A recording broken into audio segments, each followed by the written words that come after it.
Irmãos queridos, nós vamos estudar de uma forma panorâmica nessa manhã o livro de Deuteronômio. Por favor, abra a sua Bíblia em Deuteronômio capítulo 1.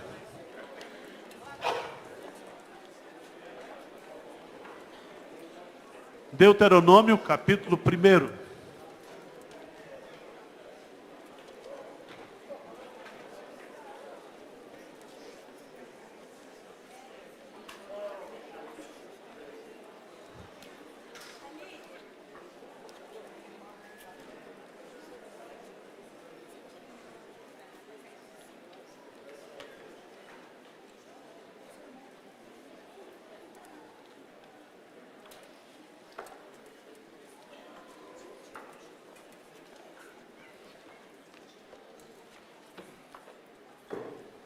Livro de Deuteronômio. Alguém já leu ou estudou esse? Leu, acho que todo mundo já leu, mas estudou esse livro. Alguém já estudou? Graças a Deus. Vamos lá. Gênesis, criação e perdição. Êxodo, libertação. Libertação. Levítico, santificação. Números, serviço.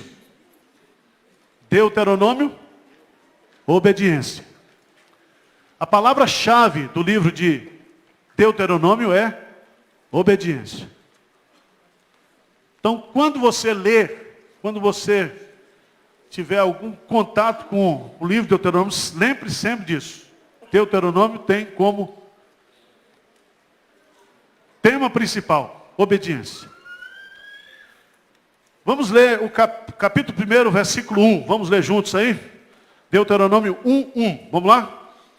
São estas as palavras que Moisés falou a todo Israel, da além do Jordão, no deserto, na Arabá, defronte do mar de Suf, entre Parã, Tofel, Labã, Azerote e Dizaabe.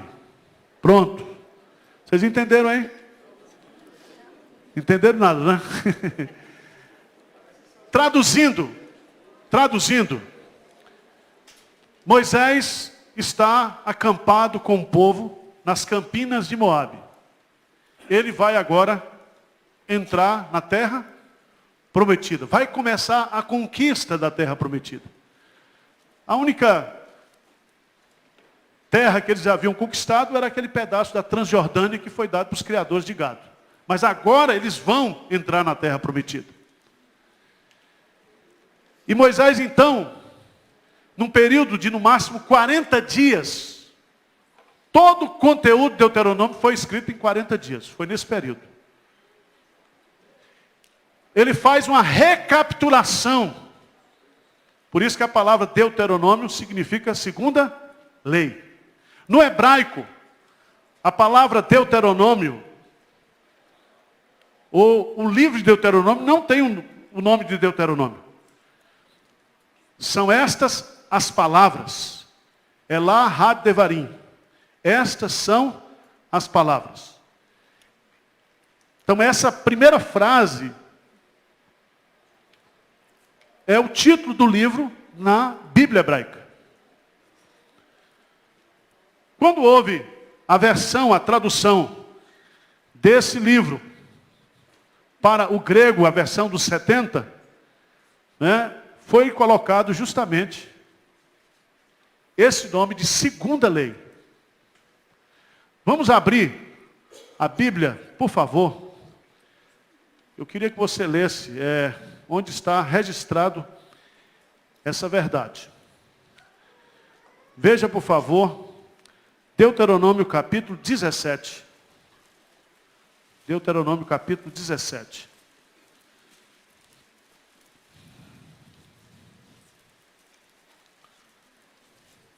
Versículo 18. 17, versículo 18. Vamos ler juntos aí? Também, quando se assentar no trono do seu reino, escreverá para si um traslado desta lei num livro, do que está diante dos levitas. Escreverá para si um traslado desta lei. Essa lei compreende aqui Gênesis, Êxodo, Levítico, Números e Deuteronômio. O traslado significa o quê? Uma cópia. E baseado nesse versículo é que o nome desse livro significa Deuteronômio. É uma recapitulação da lei. Por que Moisés faz isso? Você sabe que durante o livro de Números, a partir do capítulo 11, aquela geração ficou rodando quanto tempo no deserto? 40 anos. E essa geração que está com Moisés agora nas campinas de Moabe, não é a geração que saiu do Egito. A geração que saiu do Egito morreu no deserto. Ele está falando aqui para as novas gerações. Por isso que a lógica de Deuteronômio é essa. Ele vai então recapitular, repetir a lei para aquela nova o quê? Nova geração. Qual é o capítulo-chave para a gente entender o livro de Deuteronômio? Deuteronômio tem 34 capítulos. O capítulo-chave é o capítulo 5. Capítulo 5. O que é que tem lá no capítulo 5? A repetição dos 10 mandamentos. Então, pode grifar aí, capítulo-chave. Põe uma chave aí, para você entender. Você se lembra que a primeira versão das tábuas, você se lembra disso, né? A primeira versão das tábuas da lei, Moisés fez o quê? Quebrou. Mas Deus depois deu uma cópia das tábuas da lei. E essa segunda cópia estava dentro da Arca da Aliança. Você se lembra disso? Então Moisés vai repetir para essa nova geração aquilo que Deus havia dado lá no Sinai. Porque as gerações passam, os homens passam, mas a palavra de Deus permanece para sempre. O que é verdade absoluta lá no contexto do Antigo Testamento, é verdade absoluta hoje. Passarão os céus e a terra, mas a palavra de Deus permanece para sempre. Qual é o versículo-chave? Se o capítulo-chave é o capítulo 5, qual é o versículo-chave? E aí existem duas opções. Vamos lá para Deuteronômio capítulo 10. Deuteronômio capítulo 10, versos 12 e 13. Grifa esse versículo, porque é um versículo muito bonito. E esse versículo resume o propósito, porque Moisés está repetindo a lei. Vamos ler juntos aí? Agora, pois, ó Israel, que é que o Senhor requer? Não é que temas o Senhor teu Deus e ande em todos os seus caminhos e ames e o sirvas ao Senhor teu Deus de todo o teu coração e de toda a tua alma, para guardares os mandamentos do Senhor e os seus estatutos que hoje te ordeno para o teu bem? Presta atenção, se você tiver com um lápis aí, com a caneta, o que é que Deus requer de ti? Primeiro, temas o Senhor. Andes em todos os teus caminhos. E o ames. Veja aí. Temer, andar, amar, servir e obedecer. E guardar os mandamentos. Preste atenção. Que o mandamento aí, desde Deuteronômio, e por isso, Deuteronômio é citado no Novo Testamento mais de 40 vezes. Deuteronômio era o livro predileto de Jesus. O apóstolo Paulo também cita muito Deuteronômio. Os autores do Novo Testamento, eles têm uma verdadeira admiração pelo livro de Deuteronômio. Como é que a gente dividiria? Para fixar na memória, né? Eu gosto sempre de... Você põe um traço, uma linha, põe capítulo 1, capítulo 34. Aqui no meio, capítulo 5, você põe o capítulo-chave. Você vai dividir essa linha em 3 partes. E essa primeira parte vai do capítulo 1 até o capítulo 4. E a gente pode resumir esses 4 primeiros capítulos com a palavra lembra-te. Lembra-te. Moisés faz uma recapitulação do que Deus fez até chegar ali nas campinas de Moabe. Em outras palavras, Moisés está dizendo para a nova geração, olha para trás, olha o que Deus já fez. Do versículo 5 até o versículo 27, a palavra-chave é obedeça. Não olhe para trás, mas olhe para cima, olhe para o alto. Olhe para o alto. E a terceira divisão vai do versículo 27 ao versículo 34. Moisés está dizendo o quê? Olha para frente. Olha para frente. E a palavra-chave aí é a palavra escolha o que vocês querem daqui para diante. O livro de Deuteronômio nos ensina uma verdade muito simples e prática para a vida cristã. É que você é responsável pelas decisões espirituais que você toma. Não adianta você terceirizar, não adianta você colocar a culpa nos outros. Deus é bastante claro. Eis que ponho diante de vocês o bem e o mal, a vida e a morte. Escolhei hoje o que vocês querem fazer. A escolha é de vocês. O que vocês querem daqui para diante? Há muitas informações sobre esse livro maravilhoso, mas veja que Moisés, ele foi o autor, né? Veja, no capítulo 1, versículo 1, diz, são estas as palavras que Moisés falou a todo o Israel. Depois, no versículo 5, diz assim, além do Jordão, na terra de Moabe, encarregou-se Moisés de explicar esta lei, o quê? Dizendo.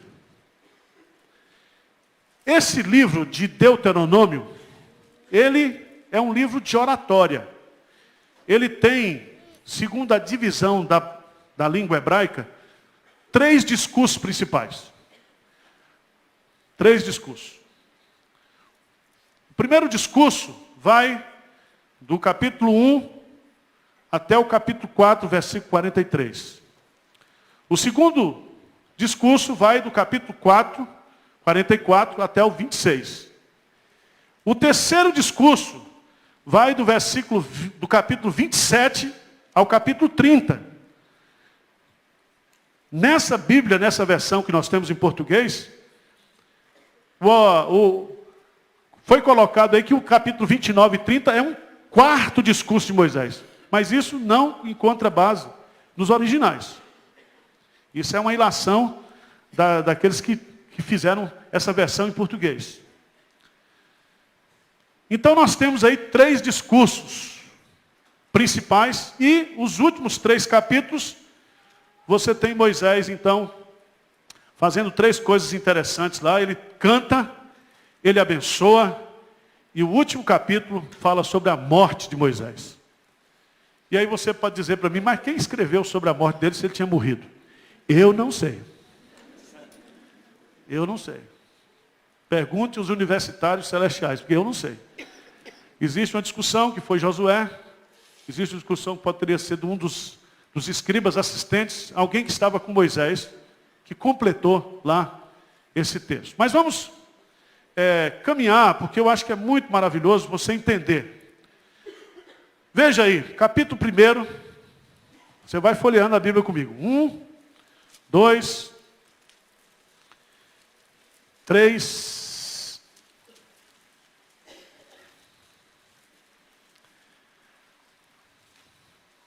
Veja que Moisés faz uma recapitulação. É como se ele pegasse aqui e fizesse uma recapitulação do Sinai até agora onde eles estão, as campinas de Moabe. Ele pega alguns fatos históricos, ele é seletivo, porque todo historiador é seletivo. Mas ele passa para essas novas gerações aqueles fatos que são importantes. Se você observar bem aí, ele vai colocar, principalmente a questão dos 12 espias, no capítulo 1, o castigo de Deus. Depois vem as jornadas, a travessia, as vitórias.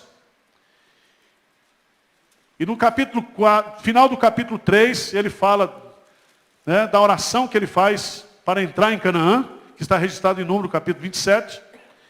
E no capítulo 4, ele exorta o povo que a obediência. Obediência. Uma das coisas muito bonitas para você estudar em Deuteronômio, o John MacArthur coloca isso, é você estudar os atributos de Deus. Porque a ideia que Moisés passa nos seus discursos é que Deus, ele é o rei da terra, o rei do mundo. E o seu povo são os seus sacerdotes, os seus súditos. Veja que coisa interessante, no versículo 4 do capítulo 4, 4:4, o que é que diz aí?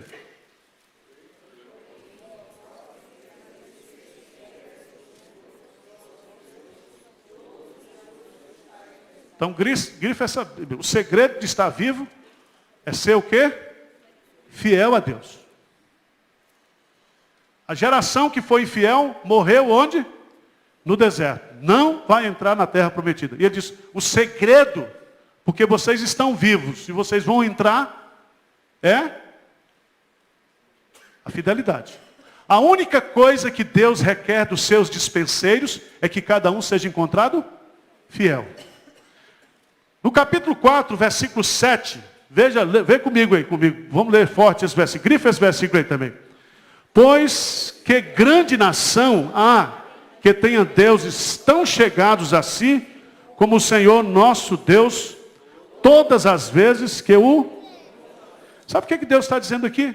Não existe Deus mais acessível do que o Deus verdadeiro. Todas as vezes que você o invocar, você o quê? O achará. O achará. Isso é um conceito inédito no contexto, porque o Deus que é transcendente, ele também é imanente. Ele é o Deus que está nos céus, mas o Deus que está conosco todos os dias. Vamos caminhando.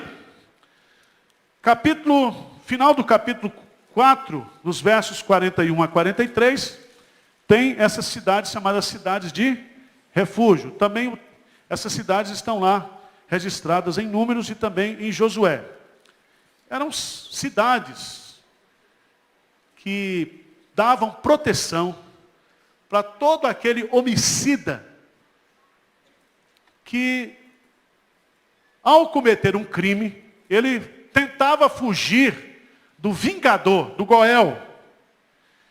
E essas cidades foram estrategicamente colocadas por Deus para que o homicida fugisse para aquela cidade.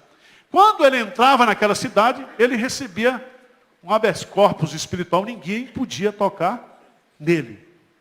O vingador não podia entrar ali. Essas cidades de refúgio, elas são um tipo de Cristo, porque Cristo é o nosso refúgio.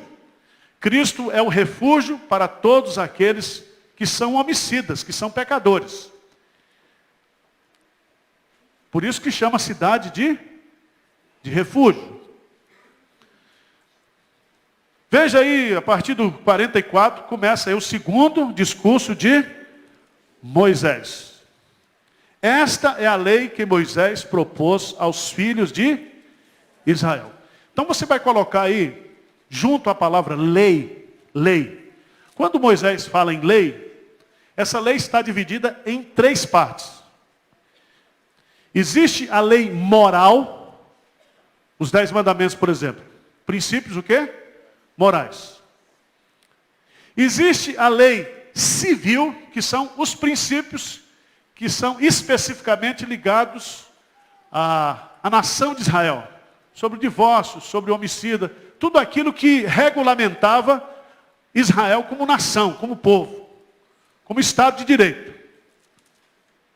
E tem, em terceiro lugar, aquilo que nós chamamos de lei cerimonial. que é aquela lei que está lá em Levítico. Quando Jesus Cristo diz, eu não vim revogar a lei, mas eu vim o quê? Cumpri-la. Jesus cumpriu a lei no seu sentido pleno. Tudo aquilo que a lei cerimonial tipificava, através dos seus sacrifícios, através da expiação dos animais, aquilo que era o tabernáculo, tudo aquilo era sombra que apontava para Jesus. Se você observar também, quando Jesus diz, eu não vim revogar a lei, mas vim cumpri-la, é porque Jesus cumpriu a lei por nós. E por causa da justiça de Cristo, é que eu estou perdoado e que você está perdoado. Diz amém, por favor. Amém. Não adianta pegar a lei e tentar fazer da lei uma escada para entrar no céu. Deus vai derrubar você na primeira. Você coloca a lei na porta do céu, vem um anjo, empurra a escada, você cai com escada e tudo. Porque você não entra no céu pela lei.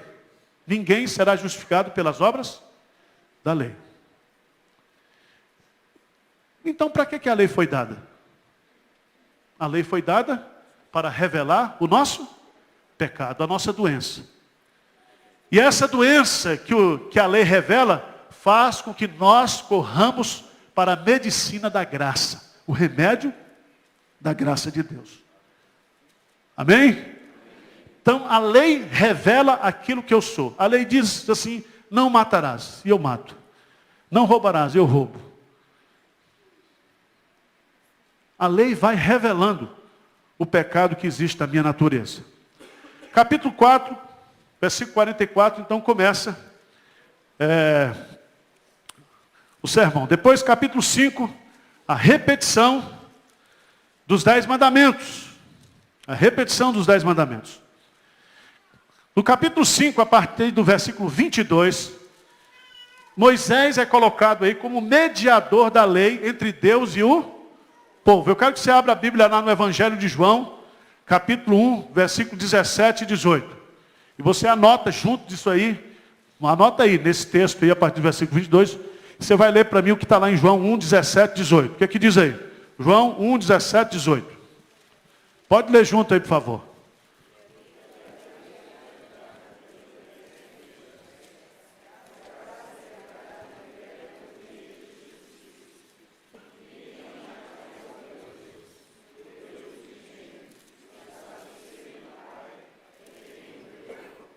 Presta atenção. A lei foi dada por intermédio de... Mas a graça e a verdade por meio de Jesus. Aí ele vai dizer que ninguém jamais poderia conhecer a Deus pessoalmente se Jesus Cristo não tivesse o quê? Se encarnado.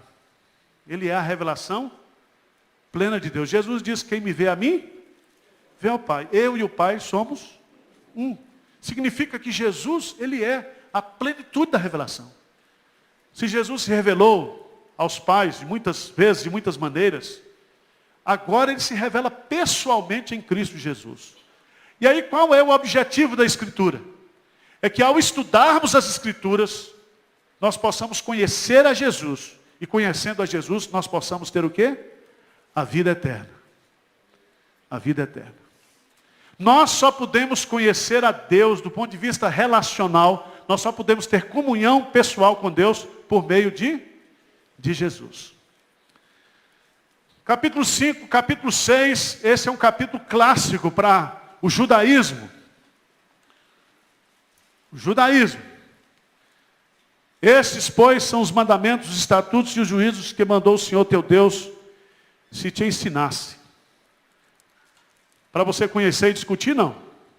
Para que os cumprisse na terra, a que passes para que temas ao Senhor teu Deus e guarde todos os seus estatutos e mandamentos que hoje te ordeno. Tu e teu filho e o filho do teu filho, todos os dias da tua vida.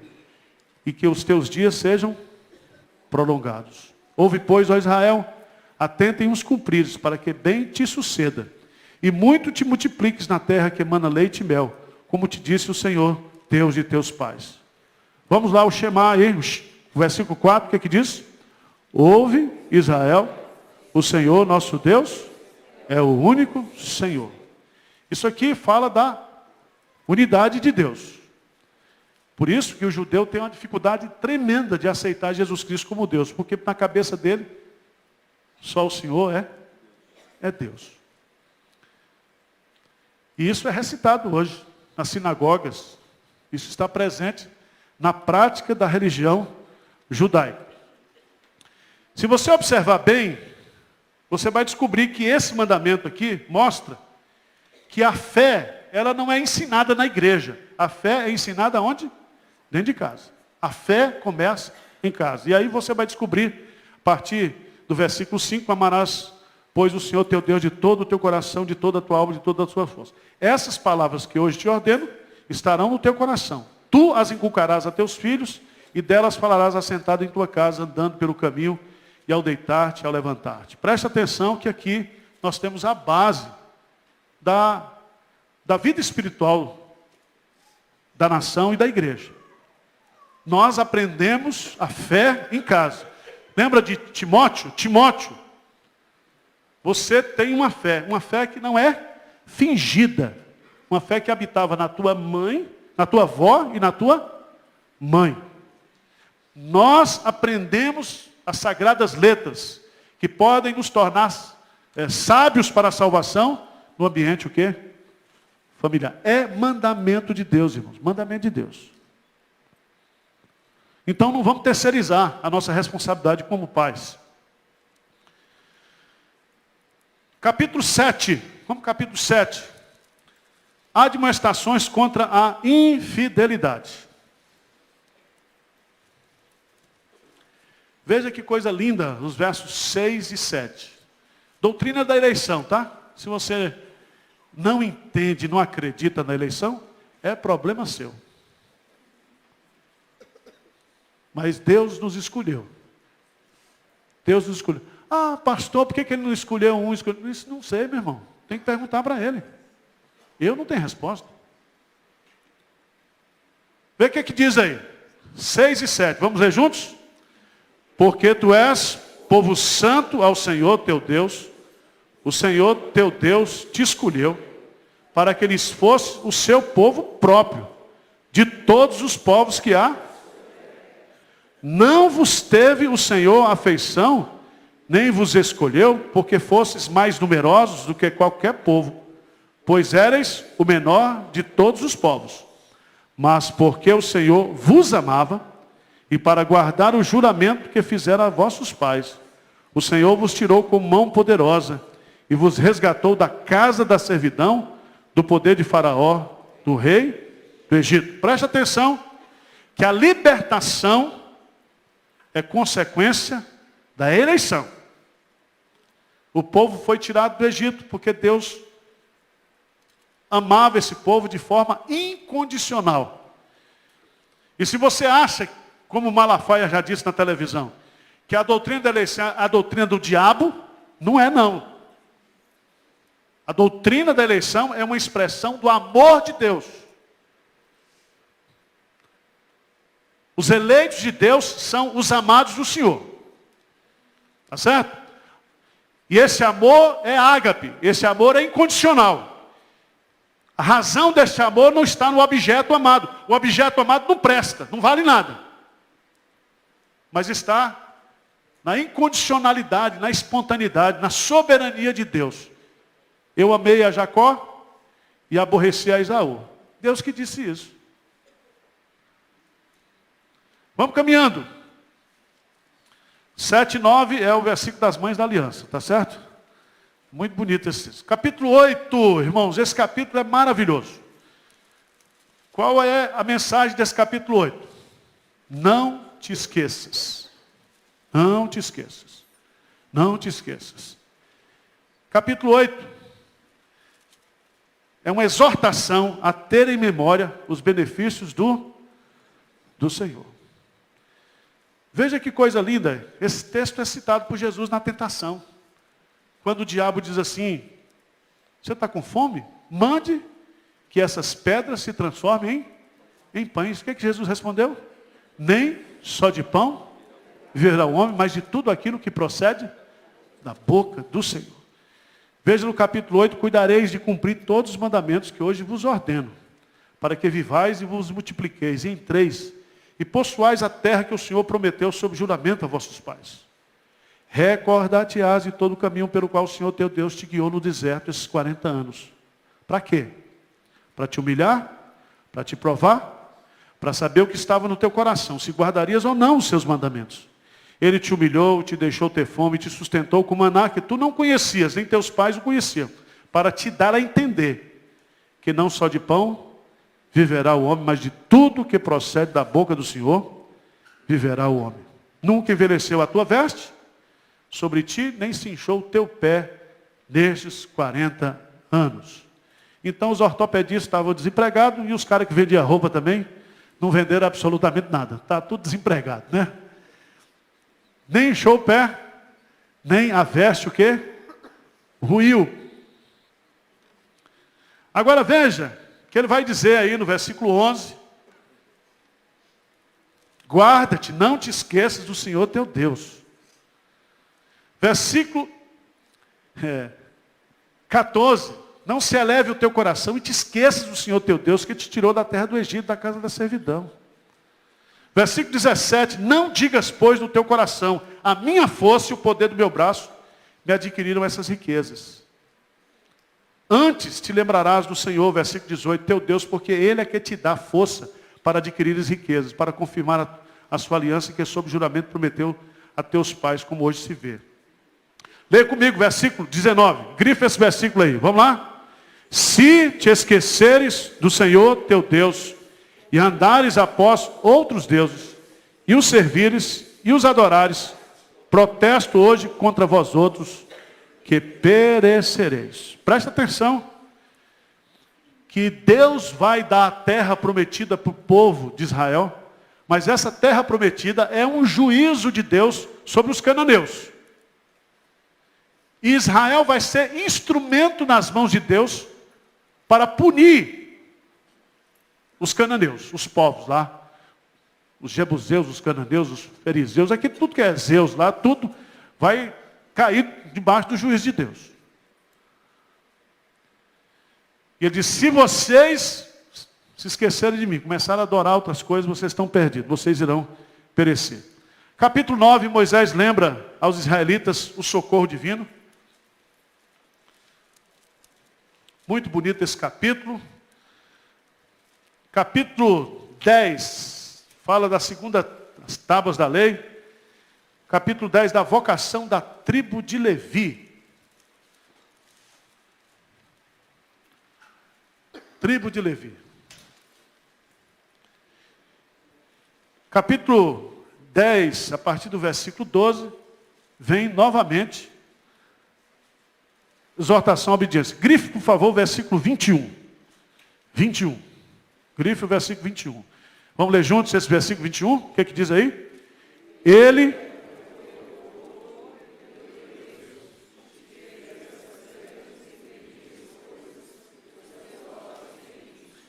é o teu louvor. Será que eu tenho motivo para louvar a Deus? Se você tem Deus, Ele é o teu louvor.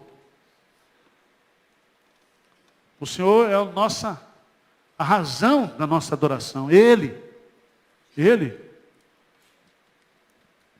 Aí você vem para o culto. Pastor, qual é a atração do culto hoje à noite? É Deus. Não vai ter aqui nenhum cantor sertanejo, nenhum pregador internacional, não tem. Ele é o teu louvor. Ele é o teu louvor. Vamos louvar a Deus porque Ele é digno do nosso louvor. Fica-lhe bem o cântico de louvor. Ele habita no meio dos louvores. Capítulo 11, irmãos, maravilhoso esse capítulo, fala sobre os benefícios da obediência. A obediência. E é maravilhoso, vou passar rapidamente aqui. Versículo 26 do capítulo 11. Quero chamar a sua atenção para o que Moisés está dizendo aí.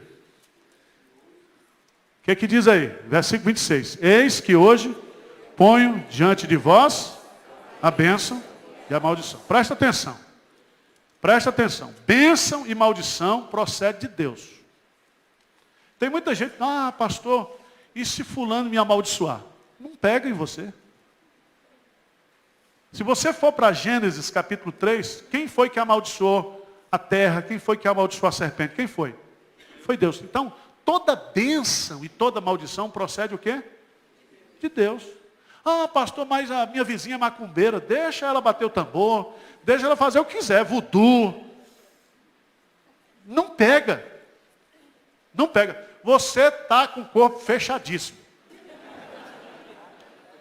Certo? Se a cabeleireira quer tomar seu marido e vai para uma mãe de santo, dessa aí, diz, vou tomar o marido em 7 dias, fica tranquilo. Porque não existe força espiritual. E aí tem uns crentes também que leram aquele livro do Linhares lá, né? O tal de Linhares aí. Que fala sobre maldição, o quê? Hereditária. E você, minha irmã, se chama Maria das Dores. E você chegou agora aos 60 e dói aqui. Disse, Deus, eu sou uma amaldiçoada. Botaram esse nome, né? Ou Maria do Socorro, eu vivo sempre pedindo socorro. Abra a sua Bíblia em Gálatas, capítulo 3, versículo 13. Isso é teologia de boteco, tá? Gálatas, capítulo 3, versículo 13. Por favor, se você é crente, lembra de Balaão? Balaão diz para o rei, eu não posso amaldiçoar aquele que Deus o quê? Abençoou. Maldição não pega em crente. Amém?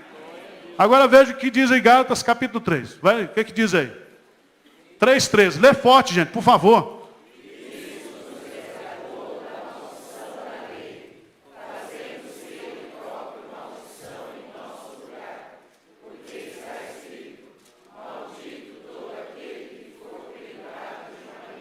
Esse texto está em Deuteronômio. Mas eu quero que você entenda o seguinte aqui. Se você está em Cristo Jesus, você foi liberto de todas as maldições. Pastor, eu era macumbeiro, né? Meu pai consagrou meu filho. No dia que Cristo entrou na sua vida, você foi liberto. Não tem maldição mais. Você é uma nova criatura. Nenhuma condenação há para aquele que está em Cristo Jesus. Porque às vezes o crente, ele se converte, mas ele fica preso ao passado. Será, pastor, que o que aconteceu comigo aqui não é coisa que eu fiz de errado lá no passado? Será que eu não estou pagando, meu filho aqui está passando por isso? Eu estou pagando porque eu fiz isso com uma filha do outro, lá não sei aonde? Não é assim não, meu irmão. Davi dizia para Deus, Senhor, perdoa os pecados da minha juventude. Porque se Deus fosse castigar a gente pelos pecados da juventude, Milton e Rafael não estavam aqui. Esses dois aqui, ó. 2 presbíteros, né? Não estavam aqui. Vamos lá, capítulo 12, o lugar do culto verdadeiro. E aí a gente vai aprender em Deuteronômio que o culto é do jeito de Deus. É Ele que determina como Ele quer ser o quê? Adorado. Eu sei que você é criativo demais. Eu sei que você é uma pessoa assim que tem uma capacidade até para ajudar a ensinar o Espírito Santo. Você gosta de dar conselho para o Espírito Santo. Mas fica com a revelação. Fica com a Bíblia, meu irmão. Não inventa, não. Às vezes a gente quer fazer para Deus aquilo que Ele não está pedindo. Quando nós deveríamos fazer aquilo que Ele está o quê? Pedindo. Pedindo. Então, o pastor trouxe a mensagem aqui hoje. Para nós. Não tem atalho, não tem caminho curto. Deus é artesanal. Tem que ser com vida devocional. Se a igreja aqui quer experimentar um avivamento, se nós queremos ter vida com profundidade com Deus, nós precisamos individualmente cuidar da nossa vida, o quê? Devocional. Todo mundo com vida. Não tem outro caminho, não. Não tem. Capítulo 12. E aí, Do 12 ao 15 são várias ordenanças. Eu não vou gastar tempo com isso. 12 a 15, vai passando aí, são...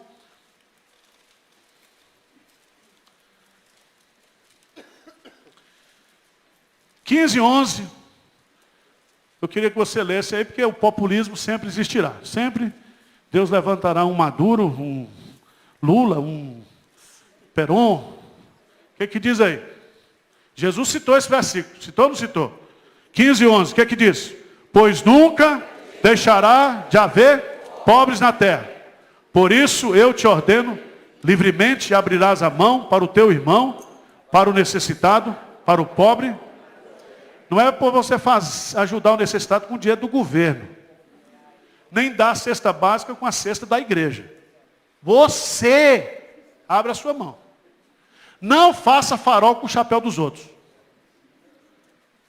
Tá certo? É você.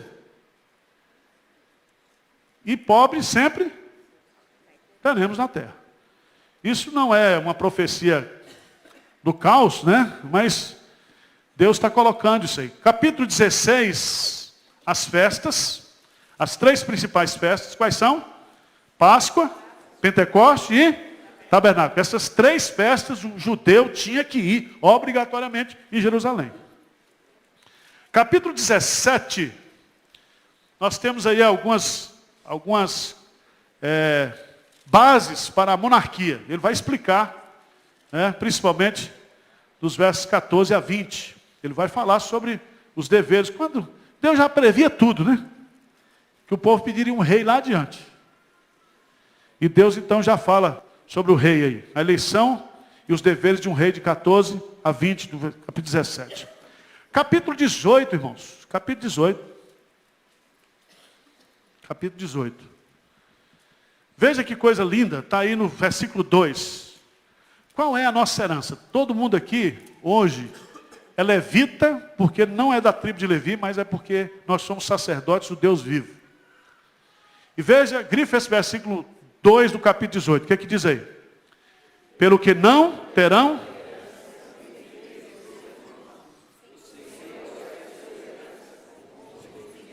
Preste atenção, qual é a herança do povo de Deus aqui na terra? Hein? É Deus. Porque é a única coisa que você vai levar daqui. O resto vai ficar aqui. A tribo de Levi não ganhou a herança. A herança era o próprio Deus. Era o Deus que cuidava, que sustentava, que protegia. Mas veja, aqui Deus pega pesado. Por isso que nós não podemos ter um espiritismo cristão. Nós não podemos entender Jesus Cristo dentro de Allan Kardec, meu irmão. Pelo amor de Deus. Se você faz isso, não é o que a Bíblia diz. Você me desculpa, não quero lhe ofender, não. É o que a Bíblia diz. Veja aí no versículo 10, 9, 10 e diante. Quando entrares na terra que o Senhor teu Deus, 18, 9 em diante, te der, não aprenderás a fazer conforme as abominações daqueles povos. Não se achará entre ti quem faça passar pelo fogo seu filho ou a sua filha. Nem adivinhador, nem prognosticador, nem agoreiro, nem feiticeiro, nem encantador, nem necromante, nem mágico, nem quem consulte os mortos. Pois todo aquele que faz tal coisa é a abominação ao Senhor. E por essas abominações o Senhor teu Deus os lança de diante de ti. Grifa o versículo 13. Perfeito serás para com o Senhor teu Deus. Nem horóscopo. Qual é o seu signo? Eu sou sagitariano, signo forte. Né? Mas é engraçado que você lê o signo é a mesma coisa. Né? Só mudando, é um negócio fantástico. Já achar uma constelação, vai ter uma confusão danada. Vamos ver o que vai dar. Meus irmãos, veja no versículo 15, Jesus é o profeta citado. Não vai dar para a gente, mas você pode colocar aí, 18, 15, o Senhor teu Deus te suscitará um profeta do meio de ti, de teus irmãos, semelhante a mim, a ele o quê? Ouvirás. Esse profeta aqui quem é? Jesus. Jesus. Jesus. Põe aí Atos, capítulo 3, 22 e 23. Vamos lá. Capítulo 19, as cidades de refúgio. Capítulo 20, sobre as guerras.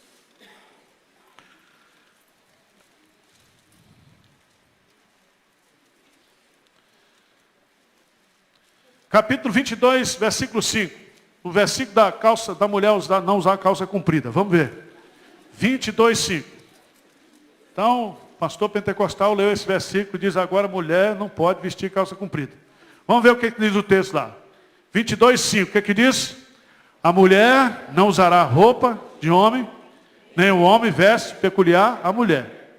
Porque qualquer que faça tais coisas é abominável ao Senhor teu Deus.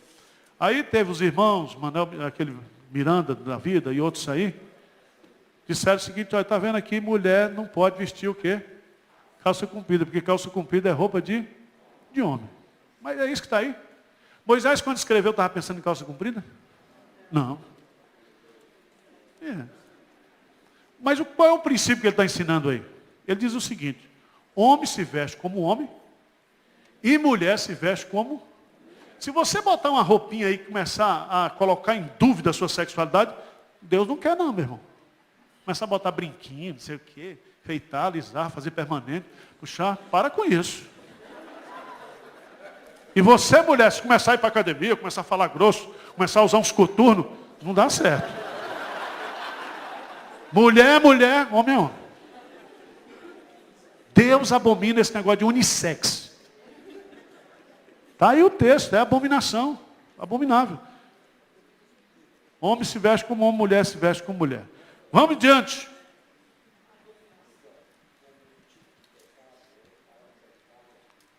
É gravidade, porque abominação é pior do que odiar. Lembra daqueles pecados lá, que está lá em Provérbios? Que tem 7 pecados, tem 5 que Deus odeia, mas tem outro que ele abomina, aquele que semeia contenda entre os... Então a abominação é pior, é uma rejeição total de Deus, completa de Deus. Vamos adiante. Capítulo 23, versículo 13. Deus colocou as ordens no Israel e às vezes você fica pensando, veja aí, é o costume do gato. 23, 13, o que é que diz aí? Dentre as tuas armas terás um porrete, e quando te abaixares fora, cavarás com ele, e volvendo te cobrirás, o quê? Defecaste. Preste atenção, gente. Vá na privada, dê descarga, lave as mãos.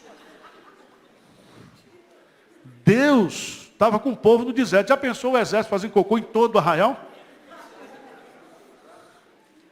Deus disse: não, você vai cuidar da limpeza do arraial. Tem uma lei lá no Rio contra fazer xixi público, não é isso? Deus já pensava nisso, olha gente, sabia que o povo é mais educado. Então ele já põe uma lei aqui. Lei de Deus. Lei de sanitariedade. Tá certo? Capítulo 23, 21. Quando fizeres algum voto ao Senhor teu Deus, não tardarás em cumpri-lo, porque o Senhor teu Deus certamente o requererás de ti, e em ti haverá o pecado. Então toma cuidado, o que você promete, você deve fazer. Versículo 14 do capítulo 24. Você que gosta de não pagar a faxineira. A faxineira vai lá na sua casa, faz a faxina, você dá uma... Você não gosta de pagar a faxineira, cuidado, viu? O que diz aí? Oprimirás o jornaleiro pobre, necessitado, seja ele teu irmão ou estrangeiro, que está na tua terra e na tua cidade. No seu dia, lhes darás o quê? O seu salário antes do pôr do sol, porquanto é pobre. E disso depende a sua vida. Para que não clame contra ti ao Senhor, e haja em ti o quê? Pecado. Pecado. Outro dia eu vi lá no prédio uma irmã que é muito crente, mas que as empregadas falam dela mal, diz, faz o serviço e não paga. Isso é um péssimo testemunho. Tá certo, irmãos? A Bíblia faz tudo certinho, irmãos. Deus está ligado em você. Você fique certo disso. Vem aí acerca do divórcio, a pena dos açoites. Vamos lá para o capítulo 27, 28, terceiro discurso de Moisés. Aí você tem o quê? Bênção e maldição. Bênção está relacionado com obediência. Maldição está relacionado com desobediência. Qual é a fonte da bênção e da maldição? Deus. Deus. E essas promessas de Deus aqui, o pessoal da teologia da prosperidade se apropriou disso, né? E eles se acham donos desse texto. Mas esse texto aqui, irmãos, se aplica, no primeiro momento, para a nação de Israel. Tá certo? Porque nós temos casos no Novo Testamento de pessoas que foram obedientes, como Paulo, e passou o quê? Muitos sofrimentos, muitas lutas. Então, prosperidade material não é sinal de piedade. Pode ser, mas pode também o quê? Não ser. Todos aqueles que querem viver piedosamente em Cristo Jesus sofrerão o quê? Perseguições. João Batista, eu nunca vi um pastor da prosperidade fazer um sermão sobre João Batista. Vocês já viram? João Batista não falava línguas. João Batista não... ele não curou ninguém. João Batista, ele foi o precursor. E Jesus disse que dos nascidos de mulher, nenhum foi maior do que ele. Como é que ele morre? A pedido de uma prostituta, porque ele denunciou o pecado do rei. Você já pensou num negócio desse? A Bíblia diz que muitos, por causa da sua fé, foram o quê? Cerrados ao meio. O profeta Isaías, provavelmente foi. E nós temos muitos irmãos nossos que estão hoje, 200 milhões de cristãos na igreja perseguida, passando todo tipo de sofrimento e de perseguição. E esse pessoal é crente, é de Deus, é abençoado por Deus. Mas vamos adiante. Capítulo 29 em diante, está na sua Bíblia, quarto discurso, mas segundo os comentaristas, isso aqui seria uma continuação, seria as considerações finais de Moisés. Eu queria que você observasse aí, no capítulo 31, versículo 8. Grife esse versículo na sua Bíblia, por favor.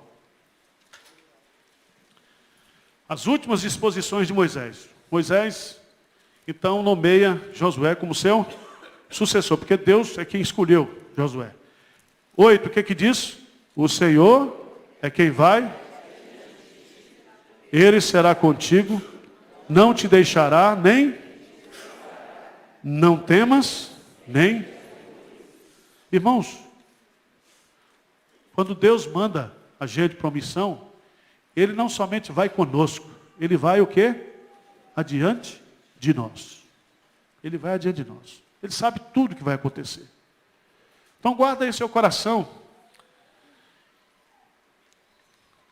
Veja, no versículo 9, que Moisés então instrui o povo. Esta lei escreveu a Moisés e a deu aos sacerdotes, filhos de Levi, que levava a arca da aliança do Senhor. Ordenou-lhes Moisés, dizendo, ao fim de cada 7 anos, precisamente no ano da remissão, na festa do tabernáculo, quando todo Israel vier a comparecer perante o Senhor teu Deus, no lugar em que este escolher, lerás esta lei diante de todo o Israel. Lembra que naquele tempo não tinha computador, né? Não tinha texto impresso, não tinha absolutamente nada. A lei ficava mais de 7 em 7 anos. No ano da remissão, era feito o quê? A leitura completa da Torá, da lei. E hoje, irmãos, a gente tem a lei em casa. A gente tem a lei no celular. A gente tem a palavra de Deus para a gente ouvir, e a gente não ouve, e a gente não medita. O que eu acho bonito na vida de Moisés, é muito importante, irmãos, a gente começar bem na vida cristã, mas melhor do que começar bem é a gente o quê? Terminar bem. Moisés viveu 40 anos no Egito, viveu 40 anos em Midian com seu sogro, e viveu 40 anos com o povo de Deus no deserto. Moisés estava aqui com 120 anos. E antes de morrer, a primeira coisa que ele faz, o que é? Cantar. Então Moisés pronunciou 31:30. Integralmente as palavras deste cântico aos ouvidos de toda a congregação de Israel. Você vai ler em casa hoje à tarde esse cântico. A coisa mais linda do mundo. Esse cântico é maravilhoso. E há tantos versículos que são maravilhosos aqui. Eu queria destacar o versículo 36 do capítulo 32. Porque o Senhor fará justiça ao seu povo e se compadecerá dos seus servos, quando vir que o seu poder, o quê? Se foi. Quando nós chegamos ao nosso limite, Deus começa o quê? A agir. No limite do homem, Deus age. Temos outros textos maravilhosos aí. E 32:44, veio Moisés e falou todas as palavras desse cântico aos ouvidos do povo. Ele e Josué, filho de Nun. E lê comigo versos 46 e 47. Grife na sua Bíblia. Disse-lhes: aplicai o coração a todas as palavras que hoje testifico entre vós, para que ordeneis a vossos filhos que cuidem de cumprir todas as palavras dessa lei. Porque esta palavra não é para vós outros coisa vã, antes é a vossa vida. E por essa mesma palavra prolongareis os dias da terra, a qual passando o Jordão ides para possuir. Coisa bonita. A bênção de Moisés, capítulo 33, ele fez como Jacó, ele foi abençoando tribo por tribo. E o último capítulo, 34, a morte de Moisés. E eu fico com a pena de Moisés. Deus podia ter quebrado o galho dele, deixado ele entrar, né? Pelo menos a conquista de Jericó, para ter um pouco de emoção. Mas Deus falou, não, vai lá, sobe, olha, e você vai morrer. E é muito interessante, versículo 7, tinha Moisés a idade de 120 anos, quando morreu, não se lhe escureceram os olhos, nem se lhe abateu o quê? O seu vigor. Os filhos de Israel plantearam Moisés por 30 dias nas campinas de Moabe. Então se cumpriram os dias de pranto do luto de Moisés. Agora, versículo 10. Nunca mais se levantou em Israel profeta algum como Moisés, com quem o Senhor houvesse tratado o quê? Face a face. Face a face. Não é Facebook não, tá? Como diz o pastor, face to face, né? Face a face. Você já pensou que privilégio? Que privilégio. Nunca mais se levantou. E nunca ninguém fez sinais e maravilhas por mando do Senhor, como fez o quê? Moisés. Hoje você tem uns pastores aqui na igreja evangélica hoje, contemporânea, um Zé Mané, que ele acha que ele é mais do que Jesus. Ele é profeta, ele é apóstolo, ele é isso. E a Bíblia fala que a soberba precede o quê? A ruína. A ruína. Irmãos, Deuteronômio é o livro da obediência. Semana que vem, nós teremos classe única. Presta atenção, semana que vem, o culto vai começar às 7 horas da manhã. 7 horas, culto da ressurreição. A gente ia começar às 5. Porque foi a hora que as mulheres foram lá ao sepulcro. Mas, como nós estamos mais contemporâneos, né, mais pós-modernos, vai começar às 7. Depois do culto, nós teremos o quê? Um café da manhã. E depois uma classe única aqui com o pastor Hernandes. Tá certo? 10h30 nós estaremos, se Deus quiser, encerrando. Tá bom? Doutrina da eleição. Eu vou lhe dar um livro do Sproul, R.C. Sproul, chamado A Eleição Divina. Você vai ficar encantada com esse livro. R.C. Sproul.